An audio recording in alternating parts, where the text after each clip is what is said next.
अरे दाऊदुल्ला क्या है? दाऊद का एजेंट है वो। दाऊद का एजेंट है। भारत माता की जय। भारत माता की। अरे पुरानी केस है तो 20 साल पहले तुमने टेररिस्ट को मदद किया तो केस बाहर निकालने की नहीं, और वानखेड़े नाबालिग होते समय बार का एक लाइसेंस लिया तो उसकी इंक्वायरी करने की 8-8 घंटा, लेकिन जिसने 15-20 वर्ष पहले दाऊद को मदद किया उसकी इंक्वायरी नहीं करनी। ये सब लोग, ये दाऊद कल नवाब मलिक को परेशान ईडी में लेने के बाद मराठीत म्हणतात तशी उसासे सोडत होते ते आमचे जाणते राजे। ते बोलले की मुसलमान म्हटलं की दाऊदशी संबंध जोडतात। काय करताय?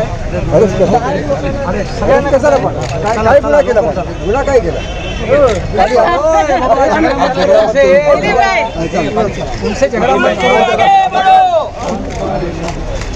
अरे बाबा ते आपल्या बरोबरच आहे।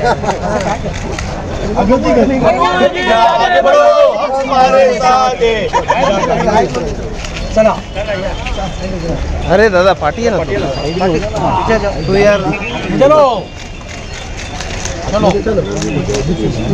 अतुल जी आगे बढ़ो।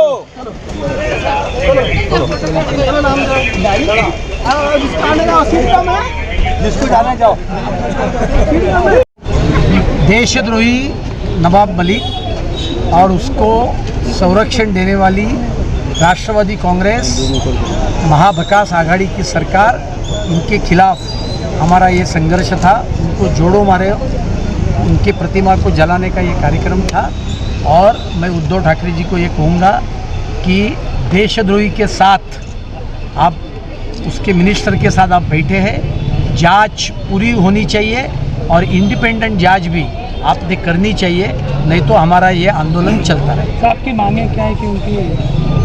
पहली बात तो ये देश के सुरक्षा से जुड़ा हुआ विषय। दाऊद जो भारत का क्रमांक 1 का दुश्मन है, जिसने हिंदू समाज को बर्बाद करने का प्रयास किया, बम विस्फोट लगातार करवाए, ISI का एजेंट करके वो पाकिस्तान में बैठकर ये काम कर रहे हैं, और ये नीच हरामखोर लोग उसके साथ आर्थिक व्यवहार कर रहे थे। उनका फ्रंटमैन करके नवाब मलिक ये काम कर रहा था।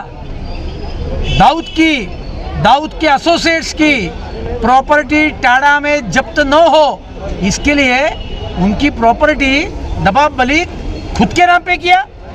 और इसके लिए ये पूरे प्रकरण की और डिटेल में जांच करनी चाहिए। केंद्र सरकार को सहकार्य करके ईडी से इंफॉर्मेशन लेकर महाराष्ट्र के जो पॉलिटिशियंस है, जिनके दाऊद और दाऊद के सिंडिकेट के साथ संबंध है, उन सब के खिलाफ कार्रवाई करनी चाहिए, ये हमारी मांग है। उसके लिए आपको कोई इंडिपेंडेंट जुडिशियल कमेटी अपॉइंट करनी पड़ेगी, तो भी वो राज्य सरकार ने करनी चाहिए, ये हमारी। आने वाले दिन में क्या जमीन घोटाला का भी कुछ निकलेगा इस प्रकार से? जमीन घोटाले से तो ये तो बहुत ही देशद्रोही संगीन मामला है, और सबसे बड़ी दुर्दैव की बात है कि एक देशद्रोही को बचाने के लिए पूरी राज्य सरकार आज संघर्ष कर रही है। देशद्रोही को बचाने के लिए जो दाऊद ने मुंबई को ध्वस्त करने का प्रयास किया, उस समय भी शरद पवार झूठे बोले। 12 बम विस्फोट हुए तो उन्होंने बोला 12 नहीं 13 हुए। और क्यों बोले कि एक आधा बम विस्फोट तो मुस्लिम एरिया में होना चाहिए, न तो हिंदू लोगों में आक्रोश पैदा होगा। शरद पवार दाऊद के लिए झूठ बोलते हैं। 15 बरस में इनकी सरकार थी, क्यों नहीं हसीना पारकर को इन्होंने अरेस्ट किया? और इसके लिए जमीन घोटाला नहीं, ये तो देशद्रोही कार्रवाई का मामला है। मुंबई कर जनता के ऊपर जिन्होंने आक्रमण किया उनके खिलाफ का मामला है और यहाँ आखिर तक जाना ही पड़ेगा और जाकर सभी की जड़ें ये ख़त्म करनी चाहिए, ये हमारी बात। कौन नेता है, हम कुछ कहेंगे तो आप बोलेंगे पॉलिटिक्स कर रहे हैं। इसके लिए तो हमने खुली मांग की है। राज्य सरकार ने हाईकोर्ट जज के नेतृत्व में एक इंक्वायरी कमेटी बिठाए, इंडिपेंडेंट ऑटोनोमस। इसमें जो भी लिप्त है उन पर कार्रवाई होनी चाहिए, जिनका भी संबंध है उनके ऊपर कार्रवाई होनी चाहिए। ये हमारी मांग है, क्योंकि हमारे लिए ये राजनीति का मुद्दा नहीं है, हमारे लिए देश के सुरक्षा का